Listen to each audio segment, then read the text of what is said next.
हरे कृष्ण। ओम नमो भगवते वासुदेवाय।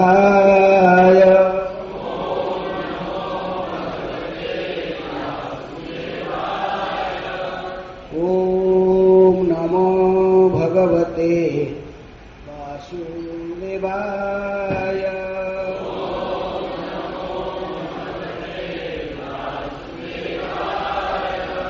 ओम नमः भगवते वासुदेवाय।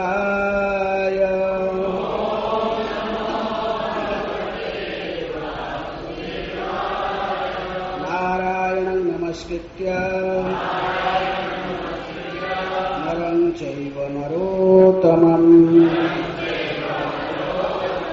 देवीं सरस्वतीं व्यासं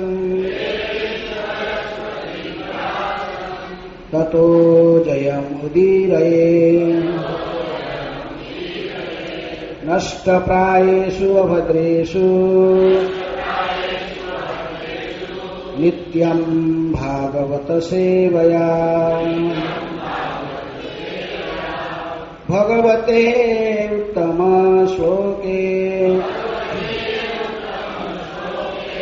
भक्तिर्भवति नैष्ठिकी। कृष्ण सुधामुपगते धर्म ज्ञानादिभिः सह नष्टदृशामेष पुराणार्क अर्जुनावदितः।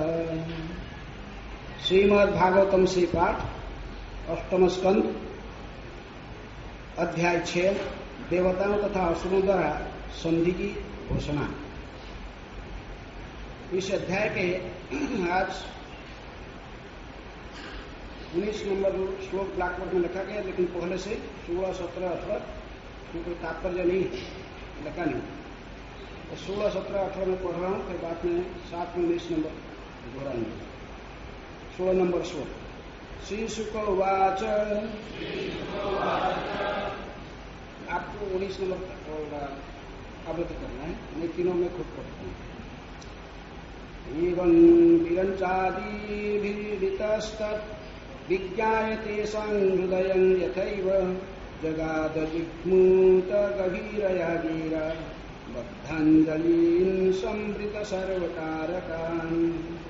सुखदेव गोस्वामी ने कहा, जब ब्रह्मा समेत सारे देवताओं ने भगवान की स्तुति की तो वे उनके वहां आने का प्रयोजन समझ गए। अतः भगवान ने बादल की गर्जना के समान गंभीर वाणी में उन देवताओं को उत्तर दिया जो हाथ जोड़कर सावधानी से वहां खड़े थे। कहां खड़े थे?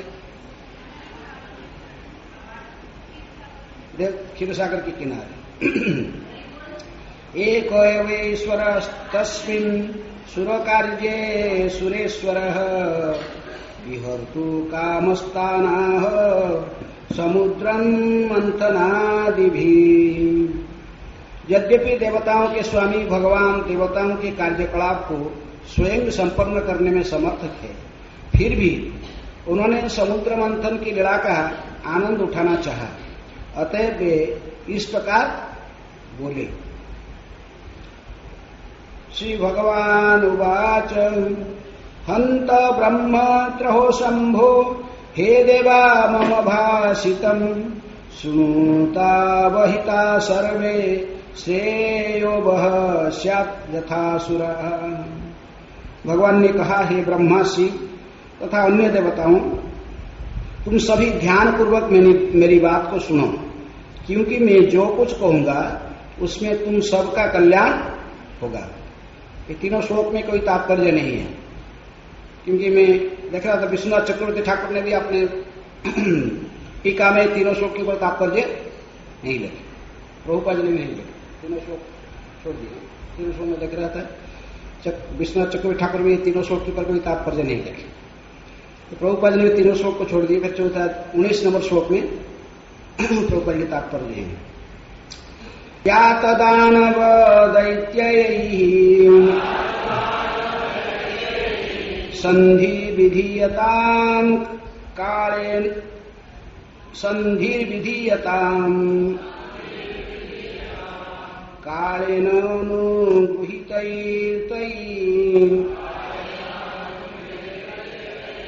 यावत् भवात्मनः यात दानव दैत्यैः तावत् संधिर्विधीयताम् कालेन अनुगृहीतैः यावत् भवात्मनः।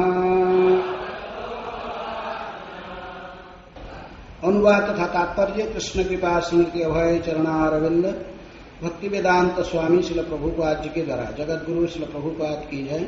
अनुवाद। जब तक तुम उन्नति नहीं कर रहे तुम सबको दानवों तथा असुरों के साथ संधि कर लेनी चाहिए, क्योंकि संप्रति समय उनके अनुकूल है। किनके अनुकूल है? दोहराइए। जब तक तुम उन्नति नहीं कर रहे तुम सब को दानवों तथा असुरों के साथ संधि कर लेनी चाहिए, क्योंकि संप्रति समय उनके अनुकूल है। तात्पर्य। इस श्लोक के एक शब्द के दो पाठ है, कालेन तथा काव्येन। कालेन का अर्थ है समय की कृपा से तथा काव्येन का अर्थ है शुक्राचार्य की कृपा से। शुक्राचार्य दैत्यों के आध्यात्मिक गुरु हैं। असुरों तथा दैत्यों को दोनों ओर से लाभ था। अतः भगवान ने देवताओं को सलाह दी कि वे तब तक के लिए उनके संधि कर लें जब तक समय उनके अनुकूल न हो जाए। हरे कृष्ण। ओम ज्ञानातिमिरन्धस्य ज्ञानाञ्जन शलाकया चक्षुरुन्मीलितं येन तस्मै श्रीगुरुवे नमः। श्रीचैतन्य मनोभीष्टं स्थापितं येन भूतले स्वयं रूपः कदा मह्यं ददाति स्वपदान्तिकम्।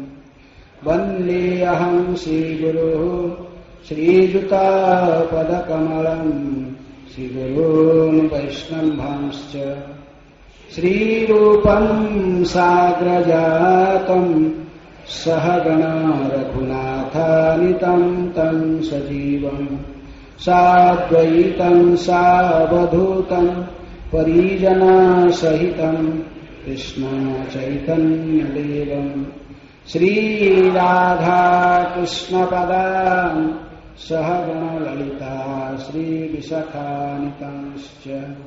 नमो विष्णुपादाय कृष्णप्रेष्ठाय भूतले श्रीमते भक्तिवेदान्त स्वामीति नामिने।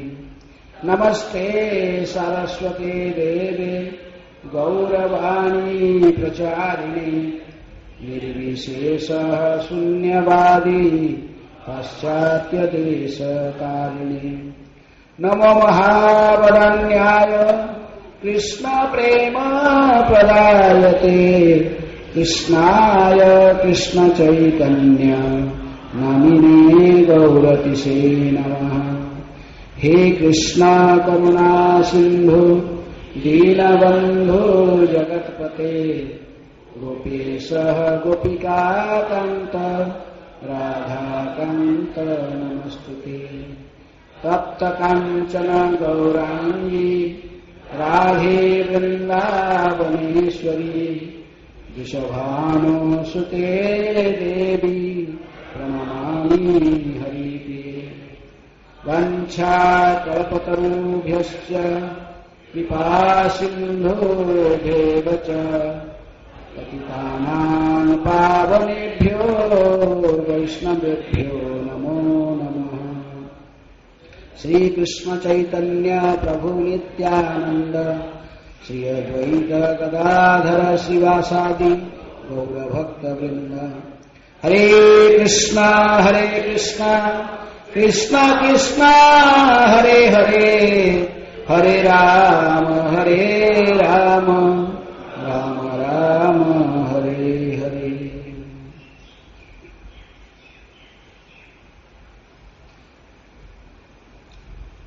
यात दानव दैत्ययै तावत् संधि विधीयताम् कालेन अनुग्रहीतैतै यावद्वह भवात्मनः।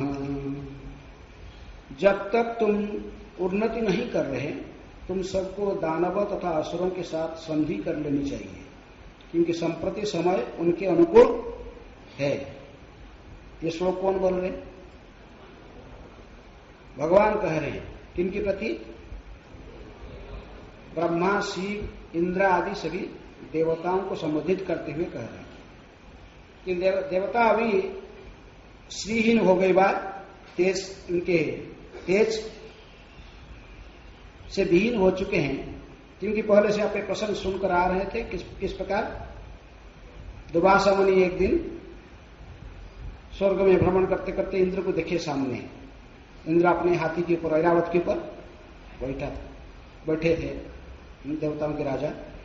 तो दुर्वासा को देखकर प्रसन्न हुए और अपने गले से एक महाप्रसादी माला निकाल के दे दिए। किनको? तो इंद्र ने क्या किया? अपने हाथी के ऊपर डाल दिए।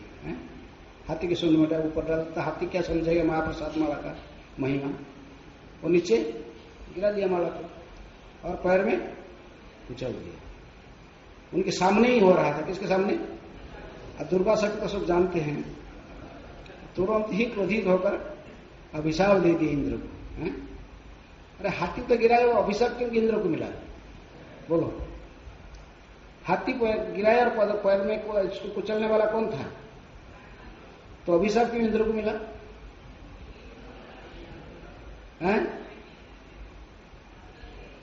हाथी को क्या अभिशाप देंगे? हाथी है, पशु, उसको उसका बुद्धि इतने है नहीं। लेकिन ये डालने वाला तो यही था ना, किंतु उसके अंतकरण को अंदर में क्या चिंतन चल रहा था इंद्र का, दुर्वासा को पता चल गया। तो जोगी है, इन सब कुछ पता रहा। जैसे अम्बरीश महाराज ने भी पानी पी लिया था तो वो उसको पता लग गया वहां से। तो उसी प्रकार ये जो इंद्र ने अंतकरण में किस भावना लेकर फूल वहां ऐरावत के ऊपर डाल दिया, वो पता लग गया कि इंद्र ने सोचा कि मेरे बागान में तो इसमें नंदन वन में इतनी सारे पारिजात की पुष्प हैं, इतने सारे मूल्यवान पुस्तक, मेरे ठेस माला होना चाहिए। तो कहीं कब का माला पता नहीं है मेरे। तो थोड़ा सा घमंड था किसके मन में? इंद्र के मन में। स्वर्ग के राजा होने के कारण कई बार वो ऐसे ही मिस्टेक करते रहते हैं। जो मैनेजमेंट में रहेंगे तो कितना मिस्टेक होने का बहुत चांस होता कई बार है। तो बेचारा तो दुर्वासा कहे कि तुम इतनी उद्धत है, तुम इतनी अहंकार है तुम्हारे ऐश्वर्य में, स्वर्ग के राजा बन गए तो बहुत ऐश्वर्य, इसलिए तुम अभिशाप देता हूं संपूर्ण ऐश्वर्य से तुम विहीन हो जाओगे। बस हो गया है। आस्ते आस्ते में तेज घट गया। इंद्र के सब देवताओं के शरीर का जो चमक, जो तेज था, बल था, सूर्यता था, ये सब आस्ते आस्ते वो निस्तेज होने लगे और राक्षसों की सामना करना इनकी बस में नहीं था। और राक्षस लोग ने अपने गुरु कौन? शुक्राचार्य की सेवा करके उनकी कृपा आशीर्वाद से वो तेजस्वी बन गए। अब राक्षस तेजस्वी बनते सबसे में दोनों का लड़ाई चलता है। किसमें? देवता और राक्षस में। एक ही परिवार के सब सदस्य हैं। कश्यप मुनि के पुत्र हैं। कश्यप मुनि के दो विशेष रूप में 3 पत्नी के नाम, अदिति के पुत्र सब आदित्य व देवता कहते हैं इनको। आदित्यानंग अहम विष्णु। वामन देव ने इनके 12वें गर्भ में आए थे आदित्य देव के। उसके आदित्य की गर्भ में जन्म लिए देवता है, जो दिति की गर्भ में जन्म लिए दैत्य हैं, जो धनु की गर्भ में जन्म लिए दानव। दैत्य और दानव में अच्छा मिलजुल रहता है। तो दोनों मिलके, दोनों को मिलाकर राक्षस कहते हैं इनको। असुर कहते हैं। असुर व राक्षस दोनों। राक्षस और देवता में क्या अंतर है? एक ही पिता है, पिताजी तो कश्यप मुनि। तो दोनों में विशेष अंतर क्या? राक्षस में और दैत्य में।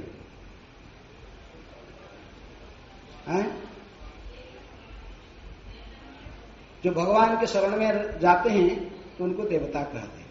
जो भगवान के शरण में न जाकर हैं, अपने मन से अपने बाहुबल पर विश्वास रखने वाले, बस स्वयं कभी कभी भगवान बनने के लिए कोशिश करने वाले, ये इनको कहते राक्षस। लेकिन फिर भी ऐसे ही दानवों के बीच में भी कभी कभी अच्छे व्यक्ति होते हैं। दैत्यानंद, प्रहलाद, प्रहलाद और बड़ी महाराज, दो महाजन भी राक्षस कुल से हैं। लेकिन इस परिस्थिति में जब देखे कि देवताओं ने अपने ऐसे विपद के समय आ गए, तेज घट रहा है, अभी क्या करेंगे, सब भागते भागते कहाँ गए देवता लोग ने? ब्रह्मा के पास गए। ब्रह्मा पास में ब्रह्मा जी फिर क्षीर सागर किनारे इनको लेकर गए। और हमेशा ही समस्या, जो भी कोई समस्या आता था देवताओं की, उनका लीडर ब्रह्मा जी के पास जाते हैं। ब्रह्मा जी फिर इनको लेकर क्षीर सागर किनारे प्रार्थना करते हैं। तो वहां खड़ा होकर जब स्तुति करने लगे देवता, बहुत सुंदर स्तुतियां करने लगे, तो भगवान ने समझ गए कि इसीलिए स्तुति कर रहे हैं, इन स्तुति करने का अभिप्राय को समझ गए। तो इसलिए बड़े मेघ गंभीर वाणी में भगवान ने कहा कि जो कहे थे, तो इन श्लोकों में से उसकी वर्णन आता है कि भगवान ने क्या कहा कि हे देवताओं, अभी अभी अभी प्रतीक्षा करो, अभी तुम्हारा समय नहीं है, अनुकूल नहीं है तुम्हारे पक्ष में, क्योंकि तुम अपने कर्म में ही ब्राह्मण के द्वारा अभिशाप प्राप्त किए हो। किसके द्वारा? दुर्वासा के द्वारा। तो इसलिए कुछ क्षण तक, कुछ समय तक तो आपको इसका प्रभाव डालेगा, ब्राह्मण के अभिशाप के प्रभाव। इसलिए तुम प्रतीक्षा करो। लेकिन सुखदेव गोस्वामी कहते कि भगवान यदि चाहते थे तत्क्षणात भी इनके समस्या समाधान कर सकते थे, देवताओं को विशेष शक्ति प्रदान करके इनको फिर तेजस्वी फिर इनके बल बीर्ज को फिर वापस ला सकते थे। लेकिन भगवान ने क्या अभिप्राय और कुछ था। क्या अभिप्राय था? समुद्र मंथन के थोड़ा लीला करने के लिए, समुद्र मंथन के लीला को थोड़ा आनंद उठाने के लिए भगवान को भी इच्छा हुआ है। क्या करेंगे, वैकुंठ में बैठे बैठे बैठे बैठे थोड़ा बोर हो जाते, कुछ तो करना पड़ेगा ना। तो इसलिए सोचे कि चलो कुछ लीला करना पड़ेगा। कुछ दोनों को मित्र तक सब समय ये लड़ाई करते रहते, ऐसा ही कुछ कार्य करना पड़ेगा, दोनों जैसे मिलजुल के कार्य करेंगे। चलो भगवान की इच्छा था कि पिछले श्लोक में कहा गया कि भगवान चाहते थे तो समाधान कर सकते थे समस्या को, लेकिन भगवान को यह भी इच्छा था कि यद्यपि देवताओं के स्वामी भगवान देवताओं के कार्यकलाप के स्वयं संपन्न करने में समर्थ थे, फिर भी उन्होंने समुद्र मंथन की लीला का आनंद उठाना चाहा। कौन? भगवान। अतएव वे इस प्रकार बोले कि भगवान कहा, हे ब्रह्मा, शिव, अन्य देवताओं, तुम सभी ध्यान पूर्वक मेरी बात सुनो, क्योंकि मैं जो कुछ कहूंगा उससे तुम सबका कल्याण होगा। भगवान जो कुछ करते हैं कल्याण के लिए, किसके कल्याण के लिए? श्रेय, सबके श्रेय का कल्याण के चिंतन भगवान करते। भगवान जो कुछ करते हैं वो किसी के अमंगल कर ही नहीं सकते। भगवान किसी का मंगल कर सकते, प्लान करने भी प्लान करेंगे, मैं इस व्यक्ति का अमंगल करूंगा, कर सकते अमंगल। भगवान प्लान करने पर भी, किसी प्रकार के प्रयास करने पर भी किसी का मंगल नहीं कर नहीं सकते, क्योंकि मंगलमय स्वरूप है। ज्यादा कोई राक्षस लोग उत्पात मचा रहे तो गुस्सा होकर फिर भगवान किसको क्या करते? मार डालते हैं। मार डालने से क्या नुकसान होता है? मार डालने भी उसको कम से कम का साजुज्य मुक्ति मिल जाता है। तो करोड़ों जन्म से तपस्या करके जो पंथास्तु कोटि शतवत्सर संप्रगम्य वायु रथापि मनुष्य मुनि कुंदवान, जिनको प्राप्त इतनी लाखों वर्ष तक जिनको ध्यान करके ही जिनकी दर्शन नहीं कर पाते जो जोगी जन, तो वो सिद्धि इनको साजुज्य मुक्ति प्राप्त बहुत आसान से प्राप्त हो जाता है।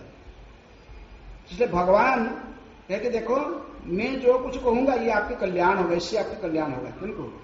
देवताओं की। तो इससे क्या देवता राक्षसों की अकल्याण होगा? देवताओं की कल्याण होगा, राक्षसों की अकल्याण होगा।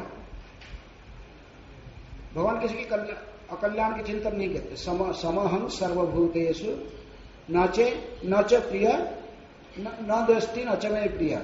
भगवान के कोई शत्रु मित्र नहीं होते हैं, लेकिन जे भजंती तुमांग भक्त्या मयि ते तेषु तेपि अहम ते चापि अहम।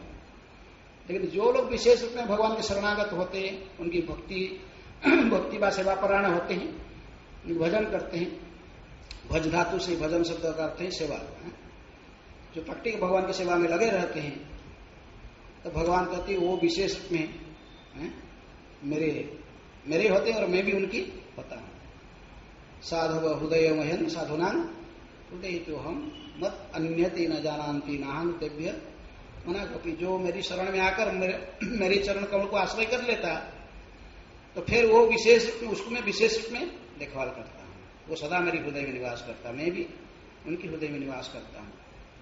तो इसी प्रकार इसलिए भगवान ने, यदि वो सभी जीवात्मा भगवान के ही नित्य दास है, लेकिन वृंदावन दास ठाकुर कहते कि केहू माने केहू ना माने, सभी तार दास। कोई मानता है इस बात को, कोई नहीं मानता है कि जीवेर स्वरूप है कृष्ण नित्य दास। केहू माने केहू ना माने, सभी तार दास है। लेकिन आप जेहू ना माने अपना गुणे से ही जाए नाश। जो व्यक्ति इसको स्वीकार नहीं करता कि मैं भगवान के नित्य दास, वो अपना ही गुण में ही उसका नाश होता है। वो स्वयं का कर्मफल को स्वयं भुगता है, उसमें भगवान की कुछ लेना देना नहीं होता। अपना गुण से ही जाए नाश, उसके विनाश होता है। इसलिए भगवान ने सलाह दे रहे हैं देवताओं को कि प्रतीक्षा कर लो कुछ, क्योंकि भगवान को भी कुछ लीला करने की इच्छा हुई थी। कि कौन सा लीला? समुद्र मंथन की लीला की आनंद लेना चाहते थे भगवान को। समुद्र मंथन में स्वयं सब कुछ किए हैं, वो पत्थर को भी नहीं, पर्वत को कोई ला नहीं पाए देवता, मंदर पर्वत को उठाने की इनका शक्ति नहीं था। सब गिर गए, आधा तो मर गए उसमें रास्ते में। पत्थर को जो उठा रहे थे वो पर्वत को, मंदर पर्वत को, उसका नीचे से सब आ गए कई राक्षस देवता सब। तो भगवान ने फिर गए, भगवान ने उनको दिखाना चाहते, देखो मेरे शक्ति के बिना तुम भी कुछ भी नहीं कर पाओगे। तो इसलिए स्वयं फिर बहुत आसान से उठा के इसको गरुड़ का पर रख दिए, फिर लेके आए। फिर पर्वत को जो रखे, नीचे कुछ था नहीं तो वह ढीला लगा पर्वत, फिर उसको मंथन करने में क्या संभव नहीं हुआ उसके साथ। तो भगवान ने स्वयं फिर नीचे बैठ गए, क्या बनकर? कूर्म अवतार, कूर्म रूप धारण करके नीचे बैठे। फिर उसके ऊपर रहा पर्वत। और जो ये मंथन करते तो पर्वत घूम रहा था, वो रड की तरफ पर्वत।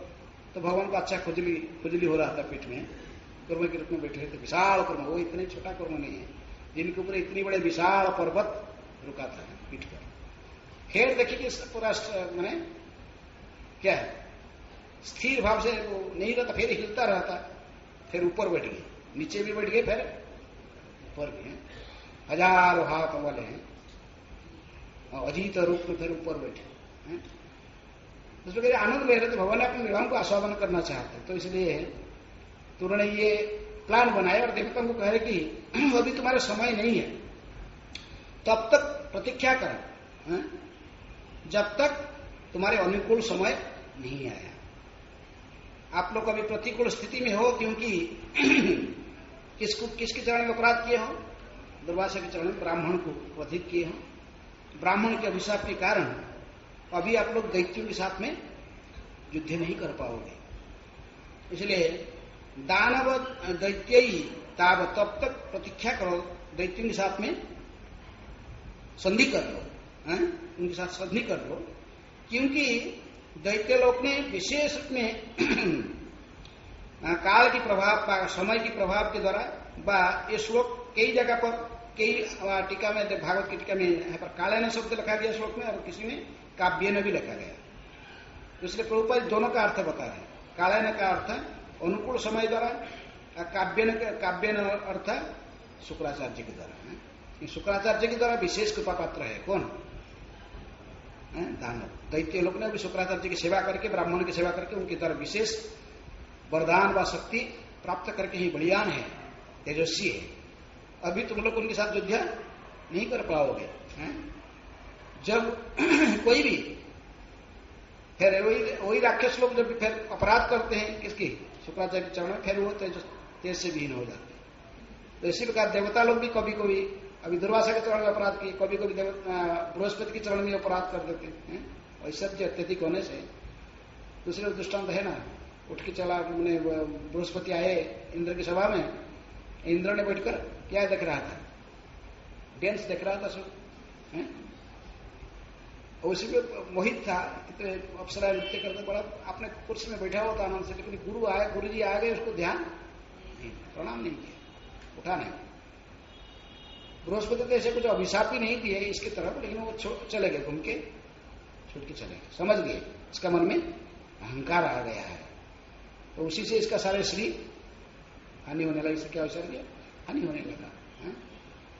तो कभी कभी अत्यधिक ऐश्वर्य होने से हमारे मन में से अहंकार घमंड आ जाते हैं।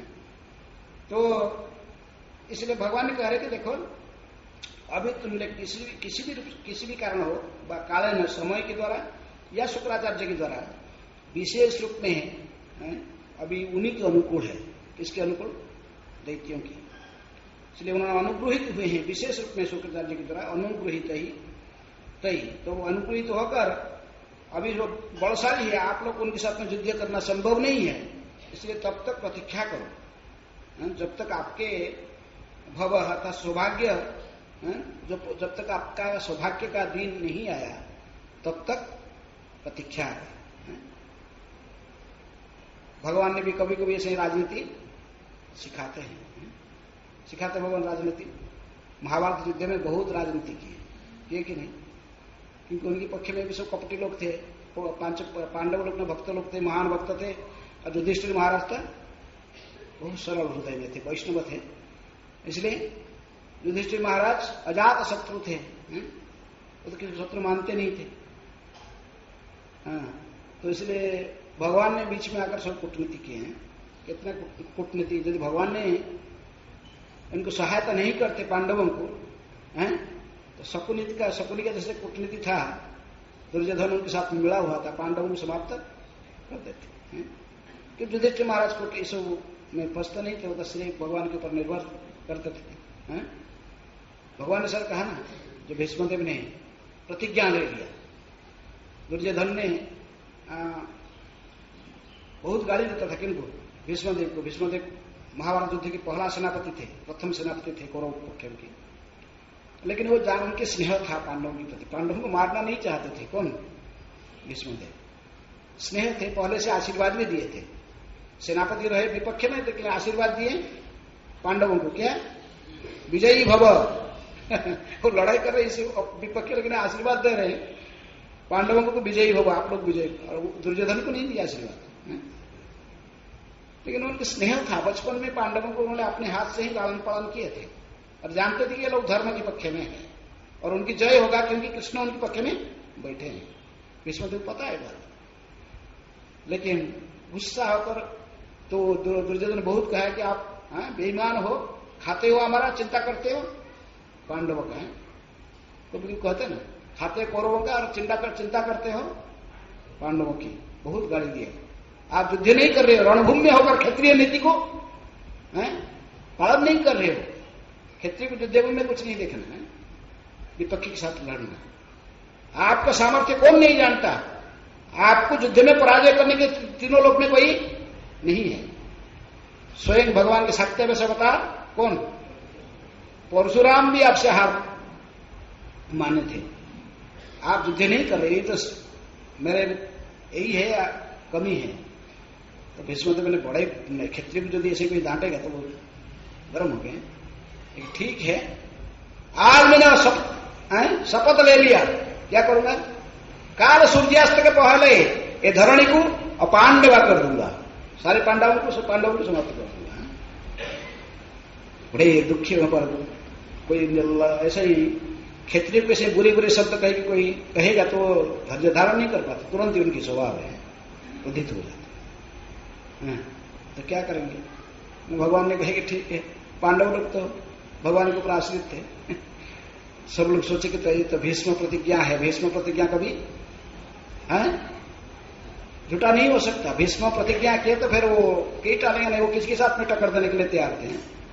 कहे थे मैं आजीवन ब्रह्मचारी रहूंगा, भीष्म प्रतिज्ञा पालन किया। परशुराम को अपने युद्ध गुरु को भी माने नहीं, ये नहीं, वचन दिया हूं पिता को पालन करूंगा।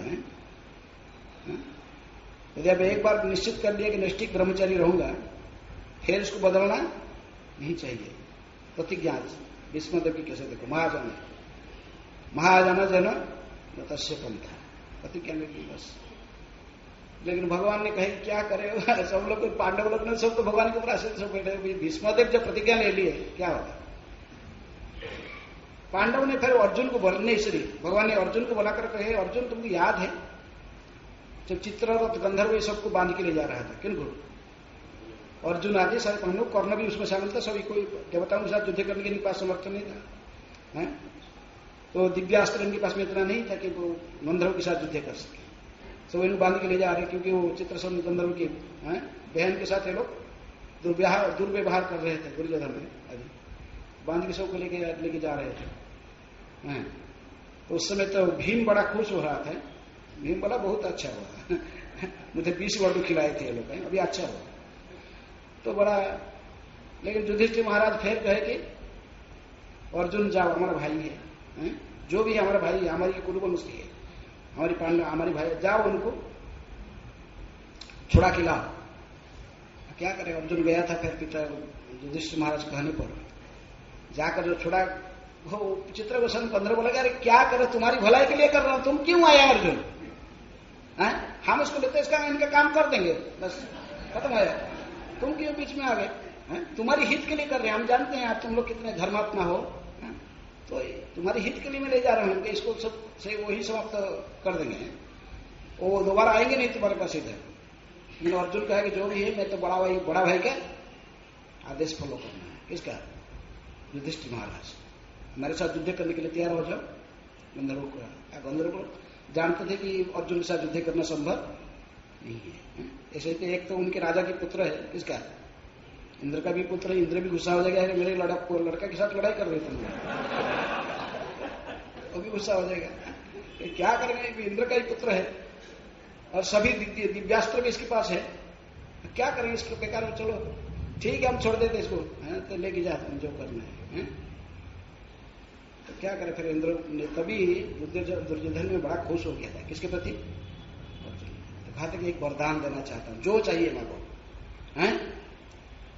अर्जुन ने वरदान नहीं मांगा, वो आपस में बोला कि बाप ने, क्योंकि वो जो कुछ करते थे किसको पूछ के, भगवान को, ऐसा नहीं वरदान किया, वो मांग लेता था हस्तिनापुर की राजधानी सीट हमको दे दो, मांगा नहीं, वापस आया, फिर भगवान को जो बोला सारा स्थिति, भगवान कहे कि ठीक है समय आने पर इसका उपयोग होगा, तो आज उपयोग हो गया। भगवान याद करते, पांडवों को सब याद नहीं था, अर्जुन को भी याद नहीं था, बोले देखो तुमको याद है क्या कहा था दुर्योधन, जो चित्रसन गंधर्व को लेके जा रहा था, एक वरदान देना चाहता तुम, कि उनको छुड़ा के लेके आया था, अब ये समय जाओ उसको वरदान मांगो, क्या वरदान है,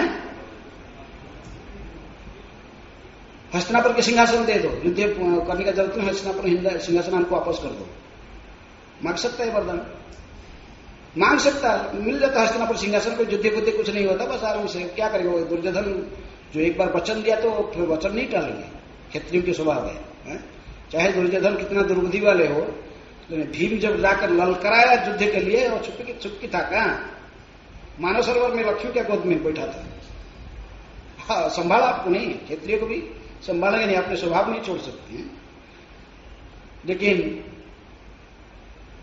भगवान ने चाहते थे ये सारे, जैसे यहाँ पर भगवान ने चाहते थे समुद्र मंथन की लागू करने के लिए, तो भगवान भी थोड़ा युद्ध देखने के लिए आए थे, बैठे थे, उनको युद्ध करना और सब समाप्त करना है, धर्म संस्थापनार्थाय संभवामि युगे युगे, परित्राणाय साधूनां विनाशाय च दुष्कृताम्। तो इसलिए कैसा होता है, यदि अर्जुन पास मांग लेता राज्य दे दो, वो वर दे दो, हस्तिनापुर सिंहासन को दे दो, तो भगवान ये इसको नहीं ये बताया कि ये मांग लेना, तो मांग लेता था अर्जुन, बस आ जाता युद्ध समाप्त। उन्होंने नहीं मांगा, क्या मांगा, वहां कहे कि इसका मुकुट मांग के ले आओ, किसका, दुर्योधन के पास जाओ और उसको बोलो कि तुम्हारे राज मुकुट आज रात के लिए, परमानेंट नहीं, आज रात के लिए केवल दे दो। तो पांडव पर अर्जुन को जानता था कि भगवान सदा हमारा हिताकांक्षी है, हमको जितने बोले इतने ही करना है, हमारे इंटेलिजेंस खटाएंगे तो फिर प्रॉब्लम आएगा। भगवान की निर्देशन के आधार पर जो चलता है, गुरु कृष्ण के निर्देशन पर, उसको कोई विपद नहीं है। वो पूछा भी नहीं कहीं एक रात के लिए क्यों बोल रहे, पूरा लाइफ के लिए मांग लेते। हस्तिनापुर के सिंहासन और राजमुकुट एक रात के लिए क्यों बोल रहे, वो पूछा भी नहीं। गया जाकर वो दुर्योधन की सभा में पहुंचा। युद्ध चल रहा था, लेकिन प्राचीन काल के युद्ध नीति के अनुसार सूर्यास्त के बाद फिर कोई किसी को मारते नहीं थे। शत्रु भी दूसरे मित्र का कैंप में जाता था, वो भी इनकी कैंप में आते थे, इसलिए वो गया दुर्योधन की कैंप में। उसको देखकर सब लोग को आश्चर्य हुई कि कैसे आ गया। सबने बोला क्या मंत्रणा चल रहा है। तो फिर उन्होंने कहा कि दुर्योधन को याद दिलाया कि तुमने ऐसे वचन दिया था, जब चित्रसेन गंधर्व को बांध के तुमको ले जा रहा था, तुमको मैं छोड़ा के लाया था, तुमने कहा था कि वरदान देना, मुझे वर देना चाहता था, तो अभी मुझे उस वरदान चाहिए। सब चिंतित हो गए, बोला गया युद्ध तो खत्म हो गया है। भाभी अर्जुन बोलेगा दुर्योधन हस्तिनापुर के सिंहासन हमको दे दो। किसको? पांडवों को। सब विषन्न हो गए थे। शकुन भी बड़ा मुख नीचे करी बढ़िया, क्या करेंगे अभी। तो अर्जुन कहे कि ठीक है, संकल्प कर लिया दुर्योधन, जो चाहिए मानी दुर्योधन। ठीक है, कहा क्या दे दो? तुम्हारे जो राजमुकुट, जो हस्तिनापुर के सिंहासन जो मुकुट है, राज मुकुट, विश्व के सम्राट जो मुकुट है, वो मुझे आज दे दो, एक रात के लिए, कल लाके दे दूंगा। सबको तो बड़ा हंसी लगा रहा है कि 5 भाई तो मरने वाले हैं सारे सब कुछ, इसलिए आज रात भर 5 भाई मुकुट को पहन के थोड़ा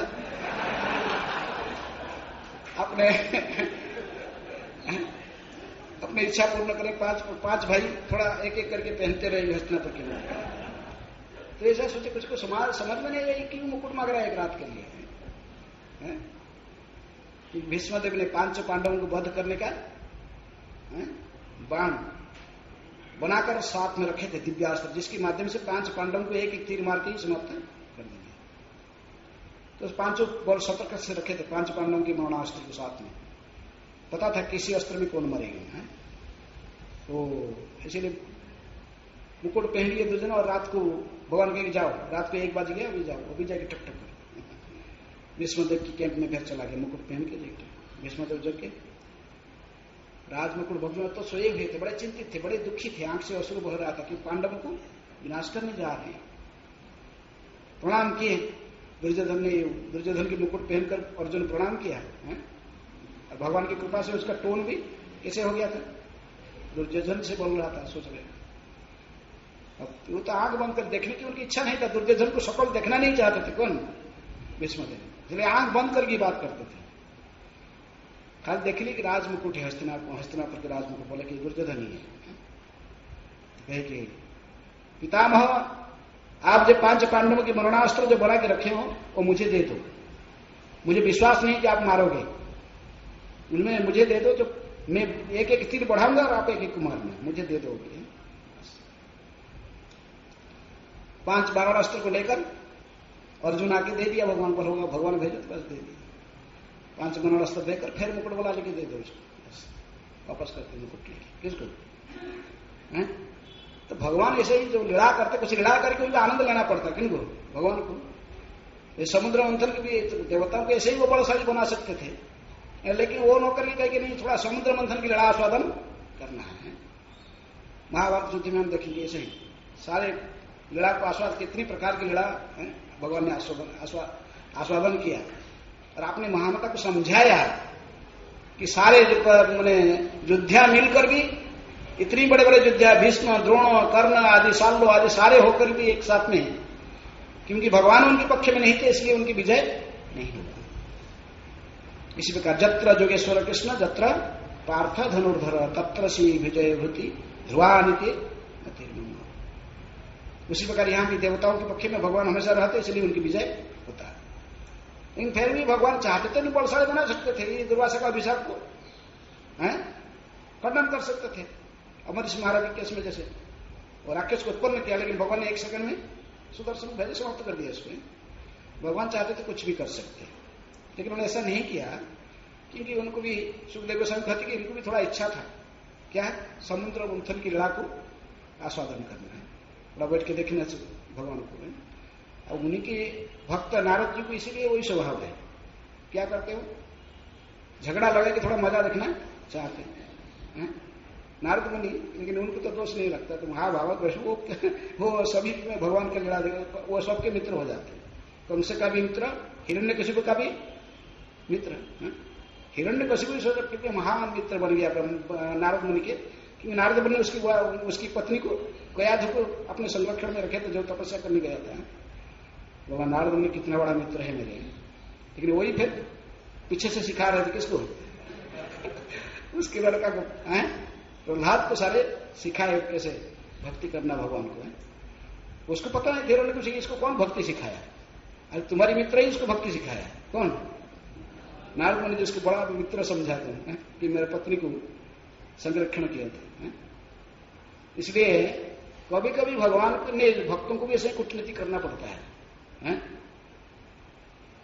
सनातन गोस्वामी जेल में थे, जेल में इसको बांध दिया हुसैन शाह जो राजी नहीं हुए मंत्री कार्य और मंत्री का प्रधानमंत्री के कार्य को संभालने के लिए। हुसैन शाह क्या बहुत समझाया, नहीं माने तो अरेस्ट करके डाल दिया जेल में। तो जेल में थे तो फिर रूप गोस्वामी ने पत्र भेज दिया कि मैं रखा हूं वो सेठ जी के पास में 10,000 स्वर्ण मुद्रा। तो उसको घोष देकर जेलर को कैसे निकालो वहां से। तो फिर समय को प्रतीक्षा करो। वहां पर रूप गोस्वामी पता लगे कि अभी कहां गए, मैंने जो कोसलों के राजा वो कोसल वंशी सूर्यवंशी राजा चंद्रवंशी कितनी राजा गए और आए। काल के प्रभाव में सब कुछ बदल हो जाता है, अदल बदल हो जाता है। इसलिए आप काल को थोड़ा प्रतीक्षा कर, समय आने पर सुजोग देखकर जेल से बाहर निकालो है। इस पर भगवान ने इनको कहते कि समय को प्रतीक्षा करो, थोड़ा उनकी अनुकूल है।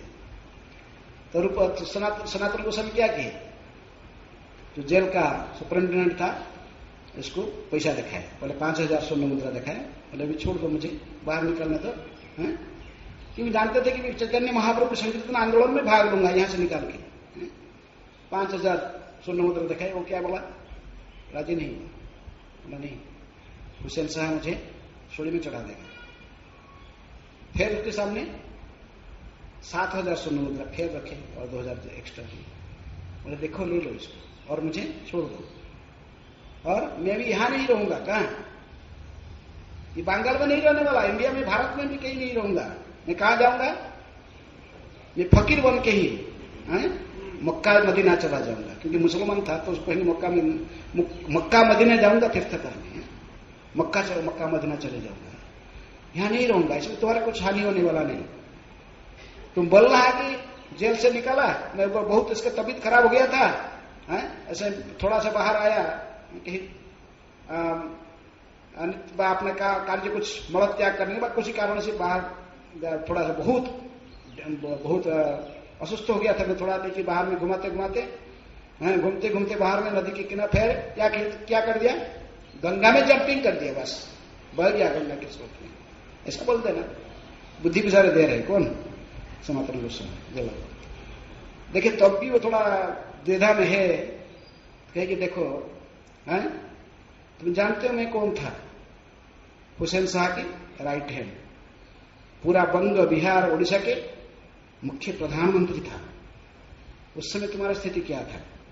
और अभी भी मैं इसीलिए मुझे जेल में रखा है क्योंकि मैंने मंत्री पद को स्वीकार नहीं, वो मुझे मना कर दिया कि मंत्री पद में नहीं रहूंगा। और तुम अकाल हुसैन से वापस आ जाएगा, फिर मैं राजी हो जाऊंगा, ठीक है मुझे प्रधानमंत्री की सेवा करने के लिए मैं तैयार हूं। तो तुम्हारा हालत क्या होगा? समझ गए? इसलिए भक्तों लेकिन पूरा एकदम सिंपल होते हैं। समय देखा, समय के आधार पर भी भगवान की नीति भी ग्रहण करते हैं। तो इसलिए तब डर गया, बोला सही बात है, अभी हुसैन से वापस आ जाएंगे, फिर सनातन गोस्वामी राजी हो जाएंगे, साकर मल्लिक राजी हो जाएंगे फिर प्रधानमंत्री के पद को निभाने के लिए, फिर प्रधानमंत्री बन जाएगा तो मुझे क्या करेगा? छुट्टी कर देगा जेलर से। तो फिर राजी हो गया। कभी कोई भक्त ऐसा ही कूटनीति को उपयोग करते हैं, जिन्हें इसके मतलब नहीं कि आप सब समय ऐसे करोगे। कृष्ण की सेवा में उन्होंने किसी ने कूटनीति यूज किया क्योंकि चैतन्य महाप्रभु के संकीर्तन आंदोलन में भाग लेना था। अपने जीवन को संपूर्ण रूप में कृष्ण की सेवा में उपयोग करना था। हमारा अपना, हम जो कूटनीति करता था अपने इंद्र तृप्ति के लिए। महाभागवत वैष्णव ऐसा नहीं करते। रघुनाथ दास ने इनको अरेस्ट करके ले गया। कौन? वो मुसलमान जो था, पहले का जमींदार था उस सप्तग्राम के। तो उससे ज्यादा टैक्स देने के लिए कहकर ये लोग ने उसका सेवा ले लिया था। कौन? जगन, उनके जो पिताजी थे गोवर्धन मुजुमदार, हिरण्य मुजुमदार। तो इसलिए ये देख रहे कि ये 12 लाख दे रहा है टैक्स, लेकिन ये 20 लाख कमा रहा है। ये 20 लाख टैक्स अदाय कर रहे हैं, लेकिन 12 लाख दे रहे किसको? गवर्नमेंट को, और ये अपना इतना फायदा उठा रहे हैं। तो ये जाके कंप्लेन किया, वो मुसलमान से कंप्लेन किया। तो उनका ठीक है, उनको तुम पकड़ के इसको हम प्रमाण करा दो, ये इतना है। तो वो फिर आदेश लेकर उनको बंदी बना ले भागा। तो ये दोनों भाग गए घर से। इनको वो अरेस्ट करने के लिए गया था, दोनों भाग गए। कौन? हिरण्य और गोवर्धन। तो रघुनाथ दास को अरेस्ट करके ले आए और ला कर रखा। जानता था, एक कहा है तुम्हारे पिताजी और ताऊ कहा है, पकड़ लाओ इनको, नहीं तो तुमको पिटाई होगा। चाबक उतार रहा था, लेकिन फिर डर जाता था। अरे रघुनाथ को मुख को जो देखता था, रघुनाथ पूरे शांत, प्रहलाद की तरह वो शांत मूर्ति थे, भयभीत नहीं थे। तो बात नहीं बोला, कहाँ है उड़ा। तो रघुनाथ दास ने बुद्धि सोचे कि देखो मेरे जो दोनों पिताजी और ताऊ और आप तो तीनों भाई जैसे हो। कभी कोई भाई भाई में झगड़ा होता है।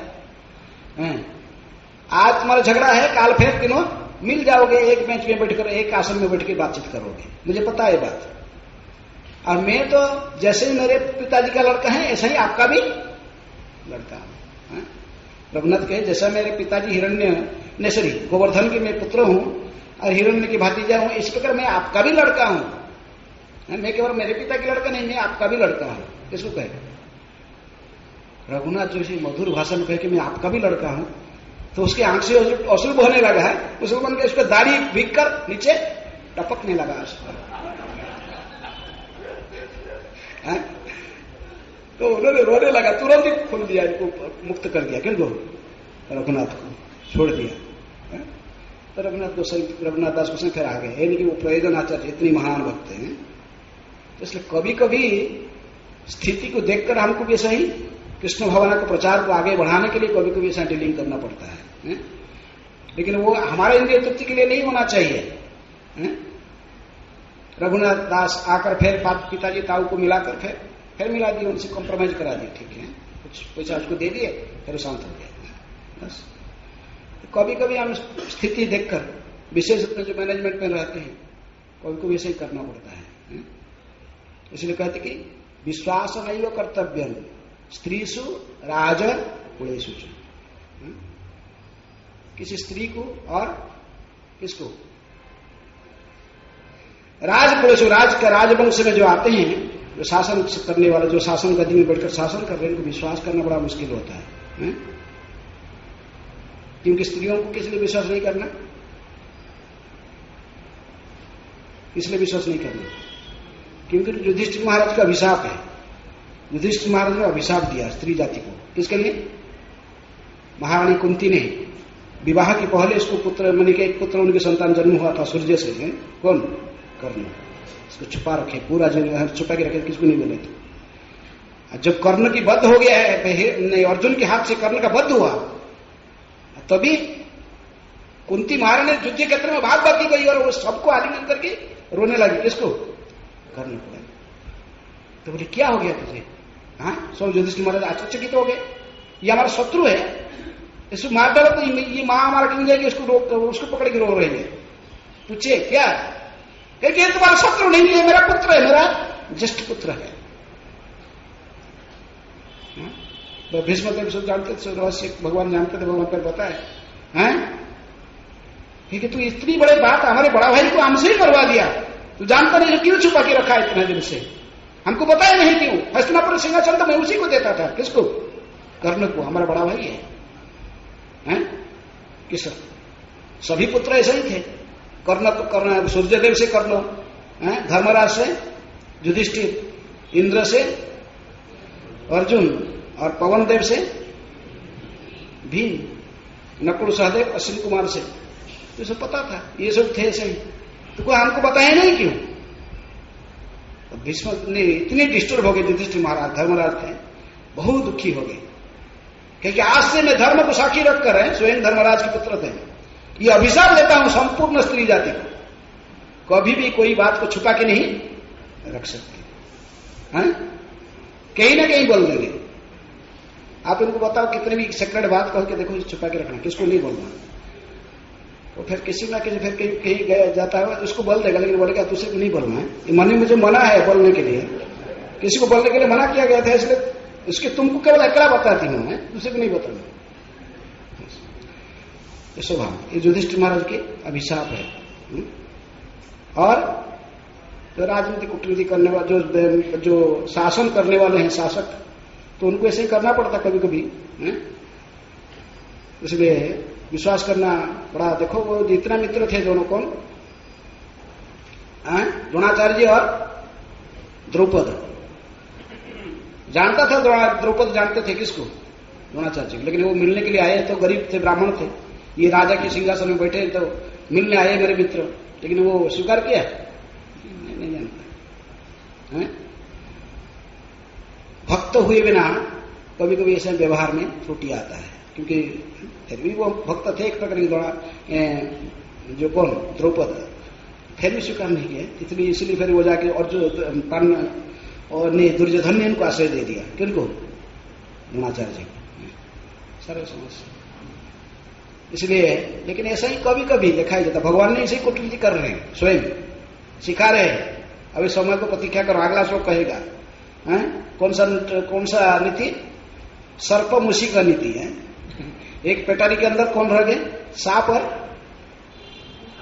चूहा। सांप चाहे तुरंत खा सकता, लेकिन सांप बुद्धि खर्चा किया थोड़ा, नहीं तुरंत खा देने से तो क्या होगा, ऐसे निकालना पड़ेगा ना, खा तो लूंगा ऐसे निकालूंगा कैसे, इसलिए सर्प ने बुद्धि दिया, किसको, चूहा को, इसमें पोल बना, तुम तो आता है काटना, काट काट के इसको पोल बना दो, दोनों निकल जाएंगे। होल निकल बना दिया तो बन गया, तो क्या हुआ, सांप तुरंत ही खा लिया किसको, चूहा को, और निकल गया। प्रभुपाद ने एक मणि वहां पे आप वीडियो में देखे होंगे, सब चलते हुए साथ में सब शिष्य लोग, सत्संग महाराज के सत्संग महाराज सब निर्भक्त जा रहे हैं, प्रभुपाद ये बात कह रहे हैं, साधु कैसे क्या करता है, साधु घर नहीं बनाता है, साधु सांप की तरफ होता है, चूहा की गर्त में जाता, चूहा को खा के फिर उसी में रहता है, फिर हंसते को तुम्हारा जील काट लेते, कौन, सत्संग महाराज में क्या है। ऐसा ही साधु को भी कभी कभी करना पड़ता है। तो जानते ही कर्मिका बिल्डिंग है पड़ा हुआ, ये क्या करता है, इसको कुछ काम में नहीं लगता, अपने संस्कृत भी लगा गया, तो हम यदि किसी बुद्धि खर्चा करके उसको ले लेंगे बिल्डिंग को, तो फिर भगवान की सेवा में लगाएंगे, और कृष्ण भगवान प्रचार में लगेगा। इसलिए प्रभुपाद जी की नीति ऐसा ही, जब वो कोई साधु सबसे में सोचता है कृष्ण भावना को कैसे बढ़ाएगा, भगवान के प्रचार कैसे अधिक करेगा, उसके लिए कभी कभी प्रचार के लिए कभी इधर उधर बोलना पड़ता, तो उसमें दोष नहीं होता है? लेकिन अपने इंद्रिय तृप्ति के लिए नहीं। जो वो मिलने के लिए श्याम सुंदर को उन्हें मिलाने के लिए कभी किसी लेके आया किनको, अल्बर्ट फोर्ड को, वो हेनरी फोर्ड के ग्रैंडसन, अभी अमरीश को मिलाने में लाए हैं, तो कहे कि बस प्रभुपाद जी के वो मिलाने के लिए लाए, लेकिन वो बातचीत नहीं, वो श्याम सुंदर को बड़ा उद्वेग से, बड़े मैंने प्रश्नता है कि प्रभुपाद बड़ा खुश हो, बोले कि प्रभुपाद वेरी इंपॉर्टेंट मैन है, आपको दर्शन करने आया है। प्रभुपाद को बैठ कर लिख रहे थे, here is Albert Ford the great grandson of Henry Ford. मिलाया इतने बड़े आदमी को आपको मिलाने के लिए, प्रभुपाद कुछ बोले नहीं, चुप बैठे। फिर दूसरे बार और थोड़ा जोर से बोले, सोच रही प्रभुपाद कुछ मेडिटेट मैंने पूरा ध्यान में है तो सुना ही नहीं पड़ा, जोर से बोले, तब भी प्रभुपाद ध्यान नहीं दिए, और थोड़ा जोर से बोले, प्रभुपाद प्रसन्न हो गए, I brought such VIP man, VIP man, this Albert Ford great grandson of Henry Ford, founder of कौन सा फोर्ड कंपनी, प्रभुपाद देखिए ज्यादा अधर जो है तो देखे थोड़ा सीधे, why you did not bring हुम हेनरी फोर्ड? अभी पता है कि वो चला गया ऑलरेडी, प्रभुपाद जी को पता था, लेकिन फिर उसको लेकिन नहीं आया क्यों? तो अम्बरीश प्रभु बोल रहे थे कि जब इंटरव्यू मायापुर में ले रहे थे तो कहे कि जब ये बात प्रभुपाद ने बोल रहे तो मुझे परमात्मा अंदर से बोल रहे थे, ये व्यक्ति क्यों बोल रहा है बात? तो जानता है कि तुम्हारे ग्रैंडफादर जा चुका है, अभी तुम भी सक्सेसर बने हो, तुम भी यदि तुम्हारा धन को ऐसा ही भगवान की सेवा में नहीं लगाओगे, तुम भी ऐसे ही जाओगे। ये धन सब यही पड़ा रहेगा, कुछ लाए नहीं, कुछ लेके नहीं जाओगे। तो साधु जानते हैं कि सब कुछ लेकर भगवान की सेवा में लगाना चाहता है। प्रभुपाद जी कोई छोटा डोनेशन देता है, उसमें इतना है, मतलब सब कुछ दे दो, जो तुम्हारा है सब दे दो, सारे कृष्ण का है, हम कृष्ण की सेवा में लगाएंगे। तुम जानते नहीं इसको कैसे यूटिलाइज करना, हम जानते हैं इसकी यूटिलाइज कैसे किया जाता है। तो इसलिए कभी कभी साधु कृष्ण भावना के प्रचार को आगे बढ़ाने के लिए कभी बाहर से ऐसे लोग सोचते कि कूटनीति कर रहा है, लेकिन उस कूटनीति और साधारण व्यक्ति कूटनीति करने में बहुत अंतर है। वो जो कुछ कर रहा है किसके लिए? भगवान के लिए, भगवान की महिमा को प्रचार को बढ़ाने के लिए आगे। लेकिन संसार के लोग कूटनीति करके अपने इंद्रिय तृप्ति करना चाहते हैं। जो अपनी इंद्रिय तृप्ति के लिए कूटनीति करेगा वो कहा जाएगा जमदूता की बांध के लेंगे। लेकिन भगवान के लिए किया सब कुछ है। ब्रह्मया ध्याय कर्मणि संगम त्यक्त्वा करति जह स पापेन न लिप्यते पद्म पत्र विवाम भसा। ब्रह्म को ध्यान करके केवल भगवान की सेवा के लिए कर रहा है, इसको कुछ लेना देना नहीं फल में। ऐसा व्यक्ति को पाप कभी स्पर्श नहीं कर सकते। जैसे कमल के पत्ते में पानी पड़ने पर वो नीचे गिर जाते हैं। तो इसी प्रकार कभी कभी भक्तों को, भक्त ऐसे नहीं कि पूरे संपूर्ण रूप में क्या आइसक्रीम की तरफ कूल होते हैं, कभी कोई जरूरत पड़ता था कैसे होते? हनुमान जी की तरफ क्रोधित होते, लंका को जलाया पड़े हनुमान जी। काम कृष्ण कर्मार्पणे क्रोध अभक्त द्वेषी जने लोभ साधु संगे हरि कथा साधु संगे हरि नाम। ऐसे इनको सब उपयोग करना जानना चाहिए। साधु से उपयोग करना जानता है। क्रोध को हम पूरा सब एकदम -0 पॉइंट में नहीं ला सकते, वो रहेगा जो स्वभाव है, लेकिन इसको कृष्ण की सेवा में लगा सकते हैं, हनुमान जी जैसे लगाए हैं। काम ऐसे क्रोध ऐसे रजोगुण समर्थ, रजोगुण से उत्पन्न होने वाला काम क्रोध को कैसे उपयोग करना आचार्य लोग ने सिखाया है। बुक बैग लेके जाओ, परिश्रम करना, रजोगुण का स्वभाव है, कुछ करना पड़ेगा। तो इसलिए सब आचार्य की सेवा की क्या है, किताब लेके जाओ, घूमते रहो। कोई झूठ कहने के जो प्रवृत्ति व्यक्ति का इतने आसान से नहीं छूट जाएगा, क्या करेगा? लेकिन कृष्ण के लिए भी झूठ कह सकता है। क्या करें? पैसा कलेक्शन करना, लेकिन जाएगा लोगों को झूठ मूठ कहेंगे पैसा लाएगा, लोग पैसा दो, कैसे भी पैसा निकाला उनसे। लेकिन जब एक ना पैसा अपने जब में नहीं रखा, सारे दे दिए किनको? कृष्ण को। फिर वो बनता नहीं है कर्मबंधन उसको। और उसमें यदि 500 रुपये डाला जब में, तो फिर फंस गया। तो इसलिए हमारा जो स्वभाव बना हुआ है वृत्ति, तो उसको त्याग नहीं सकते, लेकिन इसको कृष्ण की सेवा में लगा सकते हैं। ठीक है, कोई सत्वगुण की प्राधान्य किसके पास है, वो पढ़ेगा, अध्ययन करेगा, पढ़ाएगा, और पढ़ाएगा। जजन जाजन पठन पाठन दान प्रतिग्रह ब्राह्मण का गुण है। जो थोड़ा सा ईश्वर स्वभाव वाले हैं, कंट्रोल करना चाहता सब कुछ, फिर क्षेत्रीय के स्वभाव है, फिर वो सब कुछ भी भगवान के लिए करेगा, भगवान मैनेजमेंट करेगा, जो कुछ करेगा। फिर वैश्य कृषि गोरक्षा वाणिज्य स्वभाव है कुछ लोग की, करेंगे स्वभाव के आधार पर। गौशाला है, इतने सारे फार्म कम्युनिटी है, सब कुछ फिर सेवा लेगा उसी बंदे। अशूद्र है तो सबकी सेवा करेगा, लेकिन ये वर्णाश्रम का नियम होने पर भी वैष्णव सभी से उन्नत, चाहे शूद्र हो, वो नहीं कहते कि शूद्र है। वैष्णव सिद्धांत में सभी वैष्णव है। स्त्रीय वैश्य तथा शूद्र ते भी जानती परांगति मांग ही पार्थ विपासित्य स्ते अपिसु पाप जन है। भगवान कहे जो मेरे को आश्रय करता है, उसकी जीवन सफल हो जाता, चाहे कुछ भी हो, किसी भी स्थिति पर हो। तो ये है सिद्धांत। इसलिए भगवान ने अभी सिखा रहे राजनीति किनको? देवताओं। कहां से आया राजनीति? वो भगवान के पास है तब तो आया है? उनके पास नहीं तो हमारे पास कहां से आएगी? तो सिखाया है। प्रतिज्ञा कर लो, अभी समय नहीं हुआ इनके, अभी तुम्हारा समय नहीं हुआ, थोड़ा दिन वेट करो। और भगवान का भी इच्छा था कि समुद्र मंथन की लीला को आस्वादन करना, बाद थोड़ा सा आनंद लेने के लिए। ठीक है, हरे कृष्ण। कोई प्रश्न है? किसी के कोई प्रश्न है?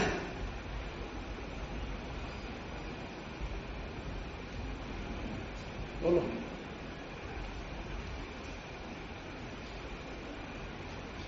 क्या प्रश्न नहीं? क्या नाम है उसके? बात से तो सबसे प्रश्न एक रहता है उसका। और किसका? सब भूख लग गया। कोई प्रश्न नहीं है? हाँ बोलो, कुछ नहीं। हाँ बोलो।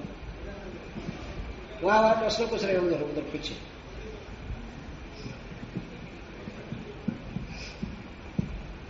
हरे कृष्ण। धन्यवाद महाराज। महाराज, जिस प्रकार से आपने बताया महाजन येन गथा सा पंथा, कि महाजन के द्वारा दिखाए गए मार्ग पर हमें चलना चाहिए, लेकिन भीष्म पितामह जिस प्रकार से उन्होंने अधर्म का साथ दिया, और उनके तो किस प्रकार से समझे उनके द्वारा जो उन्होंने कार्य किया? भीष्म पितामह से सीखना चाहिए कि वचन को नहीं टलना चाहिए। पिताजी को वचन दिया था, हस्तिनापुर सिंहासन में जो भी बैठा रहेगा मैं इसको सुरक्षा प्रदान करूंगा। कभी हस्तिनापुर में सिंहासन में मैं स्वयं नहीं बैठूंगा, लेकिन जो भी हस्तिनापुर के सिंहासन में बैठा हुआ उसको मैं सुरक्षा प्रदान करूंगा। ये अपने वचन को केवल रक्षा करते थे। इसलिए उन्होंने जो बच्चा अपने पिताजी को बांध देते उसी के लिए उन्हें स्टिक ब्रह्मचारी रहे पूरा जिंदगी। पिताजी को कहे थे मैं ब्रह्मचारी रहूंगा पूरे निष्ठ है। भीष्म प्रतिज्ञा, वो प्रतिज्ञा टालते नहीं थे। तो हमको ये सीखना चाहिए कि कैसे हम जो प्रतिज्ञा ले लेते फिर उसको टालना नहीं चाहिए, वचन को नहीं टालना चाहिए। तो उसी के लिए वो टाल देते, लेकिन वो जानते थे कि धर्म के सपक्ष में थे। वो तो धर्म के अधर्म के धर्म के विपक्ष में रहते, फिर उसको आशीर्वाद नहीं देते। किसको? अर्जुन को, पांडवों को आशीर्वाद नहीं देते विजयी भगवान। वो चाहते थे कि ये विजयी बने, लेकिन फिर भी अपना वचन के आधार पर रहे थे अपनी स्थिति में। वो जानते थे कि मैं मरूंगा, नहीं तो मुझे मारेगा कौन? इच्छा मृत्यु। आपने मृत्यु का उपाय भी बताया। अर्जुन कहां युद्ध कर पाता था भीष्मदेव के साथ? बहुत जिस दिन पूरा इतनी मैंने क्या क्रोध भीष्मदेव भी ऐसा ही युद्ध करने लगे, अर्जुन बाण भी सामना नहीं कर पाता था। भगवान के शरीर में आगे 2-4 बाण भी सड़ गए हैं, भगवान के शरीर में आकर खून निकालने लगे। तो भगवान जानते थे तो वीर रस को आस्वादन करा रहे थे भगवान को, लेकिन भगवान देखे कि ये किसी लिए इतना हो रहा है, इतनी उद्धत क्यों आज भीष्म? भगवान कहते कि मैं अस्त्र धारण नहीं करूंगा महाभारत युद्ध में। तो बोले कि अच्छा कहे थे कि अस्त्र धारण नहीं करोगे थे अर्जुन का अर्जुन सब मने बच नहीं सकता युद्ध में। देखा है भगवान चाहते थे तो और किसी कई उपाय से अर्जुन को बचा सकते थे, अन्य किसी उपाय से, लेकिन अपने भक्त के वचन को स्वीकार करके अपना वचन को टाले। कौन? भगवान उतर गए पहिया लेकर, मारने के लिए भागे हैं भीष्मदेव। तो इसलिए भीष्मदेव है महाजन है। वो धर्म की जानते थे कि लास्ट में बताया जो पांडवों ने रोने लगे, पितामह यदि आप मारना चाहते हो मार दो अपने हाथ से। भीष्मदेव ने कहे रो कर कहे कि देखो मैंने आपको पांडवा करना नहीं, मैं चाहता हूं कि युधिष्ठिर भी हस्तिनापुर सिंहासन में बैठे, लेकिन जब तक मैं बैठा हूं इधर युद्ध क्षेत्र में सेनापति के रूप में बैठा हूं तो कैसे होगा? मैं तो युद्ध करूंगा, क्षेत्र के नीति फॉलो करना पड़ता है, नहीं तो वो भी गाली देता। कौन? दुर्योधन। सभी क्षेत्रीय जानते हैं कि मेरे साथ में कोई युद्ध नहीं कर सकता। गंगा पुत्र भीष्म के साथ कोई युद्ध करने वाले नहीं संसार में, लेकिन करूं क्या? लेकिन ठीक है, एक उपाय है, वो शिखंडी को लाकर सामने खड़ा कर दो। किसकी? अर्जुन के सामने। शिखंडी को देखेंगे तो युद्ध नहीं करेंगे, बोले कि नपुंसक के साथ क्षेत्रीय युद्ध नहीं करते। तो हिंजड़ा था, पिछले दिनों में कौन था? अंबा था। और ये संकल्प ने भीष्म की मृत्यु के कारण बनने के लिए वो शिखंडी के रूप में आया था। यह रहस्य पांडव को नहीं पता था। भीष्मदेव ने स्वयं बताया कैसे तुम मुझे मारोगे, युद्ध से हटाओगे। तो कहे कि इसको लाके रखो सामने, शिखंडी को खड़ा करो, शिखंडी को देखते ही मैं युद्ध नहीं करूंगा, धनुष बाण रख दूंगा, लेकिन जब तक मेरे हाथ में धनुष बाण रहेगा कोई मुझे हटा नहीं सकता। तो स्वयं मृत्यु के कारण स्वयं बताया, इसलिए महाजन है, धर्म के पक्ष में है, अधर्म के पक्ष में नहीं है। बाहर रूप में दिखाई पड़ती कि अधर्म पक्ष में है, लेकिन धर्म के पक्ष में थे। चाहते थे कि धर्म की विजय हो, अधर्म का नहीं। चाहते थे कि भगवान की ही विजय हो, भगवान जिस पक्ष में बैठे और पांडवों की विजय हो। इसलिए भगवान ने गए अंतिम समय में 5 पांडवों को लेकर उनके पास गए। राम विष्णु सहस्त्र नाम पढ़ते हैं जो लोग, कौन गाया विष्णु को सहस्त्र नाम? भीष्म देव की मुखार बिंद से जो निश्चित भगवान की गुणगान, वही विष्णु सहस्त्र नाम से प्रचार हुआ सारे समाज में। भगवान ने स्वीकार किया इसकी विष्णुदेव की स्तुति को। स्तुति भी है भागवत में, और विष्णु सहस्त्र नाम भी उनकी मुखार बिंद से निकला हुआ है। इसी प्रकार वो भाजन है। किसी वैष्णव का वैष्णव क्रिया मुद्रा विज्ञान ना बुझे। वैष्णव की क्रिया मुद्रा को बड़े बड़े ज्ञानी भी नहीं समझते। उनके आचरण से बाह्य रूप से क्या कर रहे हैं, उनके अंतःकरण में क्या चल रहा है, ठीक है। हाँ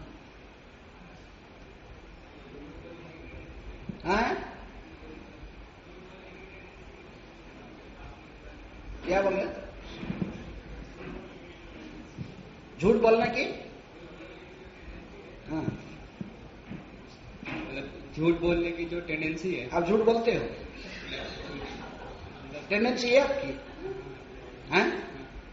सच बोल रहा है कौन सी, मतलब सबके पास में है झूठ बोलने की थोड़ा थोड़ा टेंडेंसी है, जो अपने को थोड़ा दिखाने के देखो मैं कितने हैं। मतलब जब हम सेवा में इसको लगाते हैं तो कई बार आदत बढ़ जाता है कि हमको फिर सेवा में ऐसे जानबूझकर लेकिन इमरजेंसी में लगाना, हमेशा नहीं है,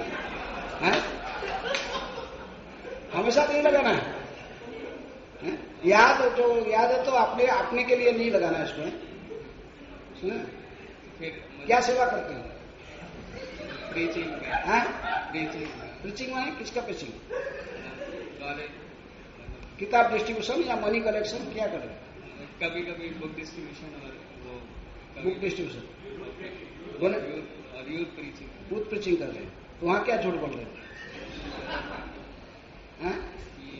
कभी कभी कैंप के लिए अगर लाना हो बच्चों को, ऐसा नहीं, हमेशा ये नहीं, कभी कभी इमरजेंसी में आता है। जैसे रघुनाथ दास गोस्वामी इमरजेंसी में, सनातन गोस्वामी इमरजेंसी में बस। मतलब उस समय बहुत बार ये लगने लगता है कि भगवान का फिर कृपा कम देखते हैं और लगने लगता है कि हम थोड़ा वही दृष्टांत तो दो, इस प्रकार झूठ कहते हो। फिर हम इसको सुधार कैसे कहना नहीं था और क्या कहना था, बोलो एक दृष्टांत दो कि क्या आपने झूठ कहा। कभी कभी जैसे जब रजिस्ट्रेशन के लिए जाते हैं तो क्या के लिए? रजिस्ट्रेशन के लिए, मतलब सेशन के लिए, तो वो हमसे पूछते हैं कि मतलब कैसे इससे मतलब यूजफुल होगा हमारे लिए। तो उस समय एग्जैक्टली उनको ये नहीं बताते कि this is based on spiritual, थोड़ा उनको ये बताते कि इससे आपका कंसंट्रेशन थोड़ा ये सही होगा। या कुछ क्लियर नहीं, क्या बोल रहे हो? अच्छा हैं? हाँ, कैंप के लिए बोल रहा है।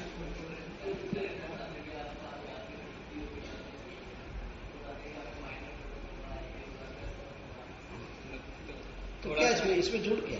तो माइंड कंट्रोल होगा, ये सच है। झूठ कहाँ बोल रहे? लेकिन बिल्कुल और भी चीजें बताते हैं जो मतलब थोड़ा सा उससे मतलब एग्जैक्टली वो नहीं होता है। हाँ, बस पर्सनैलिटी डेवलपमेंट और भी बहुत सारी चीजें। तो ये सारे होगा, भक्त जो बनेगा सब कुछ होगा ना, उसकी पर्सनैलिटी डेवलपमेंट होगा, सब कुछ सब बोले। आप खुद ही मतलब कन्विंस नहीं हो इसलिए आपको लग रहा है कि झूठ है। झूठ नहीं है। जब भक्त बनेगा उसका पर्सनैलिटी डेवलपमेंट होगा है, इसका सब कुछ वो कल्याण होगा है। कृष्ण भक्त के चरित्र में सभी सद्गुण रहता है। भक्त बनाने के लिए कोशिश कर रहे थे, झूठ थोड़ी बोल रहे, सही बोल रहे हैं। फिर मतलब ये लगता है कि भगवान की कृपा पे कम डिपेंड रहता हूँ, और ये लगता है कि मैं थोड़ा सा झूठ ये सब बोल के काम चल जाएगा। तो झूठ नहीं है वो बात, क्या होता है कि हमारा इसके अनुभव नहीं है। हम जैसे सुने ऐसे ही बोल रहे, अंतकरण में सोच रहे कि ये भी झूठ कह रहे, खुद को कन्विंस नहीं कि मैं भक्त बन गया तो मैं महान चरित्रवान बनूंगा, मेरे चरित्र के, मेरे कैरेक्टर का डेवलपमेंट होगा, ये खुद ही कन्विंस नहीं, इसलिए आपको लग रहा है कि झूठ बोल रहे। लेकिन स्टेटमेंट झूठ नहीं है, तो कृष्ण भक्त बनेगा, इसका चरित्र का गठन होगा, इसको सब कुछ सुविधा मिलेगा, सब कुछ मिलेगा, क्या नहीं मिल रहा है?